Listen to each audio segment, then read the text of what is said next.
እንዴት እንደመጣው እንዳትጠይቂኝ ለምን ስለምትናፍቂኝ አውቀዋለሁኛ አንድ የበደለሽ ሰው ናፍቀሽኛል ቢልሽ ላንቺ ፌስ ነው የሚመስልሽ ግን ናፍቀሽኛል አዎ በድያለው በግፍ ደግሞ ናፍቀሽኛል በእጥፍ ማርያምን የምሬን በስቷል መናፈቄ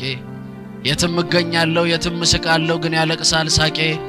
ብራመድ ባገሩ በከንፍ እንኳን ብበር ተከፍቶ አያለው ቆለፍኩት ያልኩት በር ቀን የከረቸምኩት ሌት በምን ከፈትኩት በለሊትሽ መጣሁ ዓለሜን ስላጣው ከትላንት የባሰ እንደማጣሽ ሳስብ በደሌን አየሁት እጥፍ መውደድ ሲስብ አንቺ የዋ ውዴ የበደለ ሁሉ አይናፍቅም እንዴ ማቀፍ እንኳን ባልችል ምረት ባለምንም አትሳቂብኝ እንጂ ግጥሙን እያነበብኩ ናፈቅሽኝ አሁን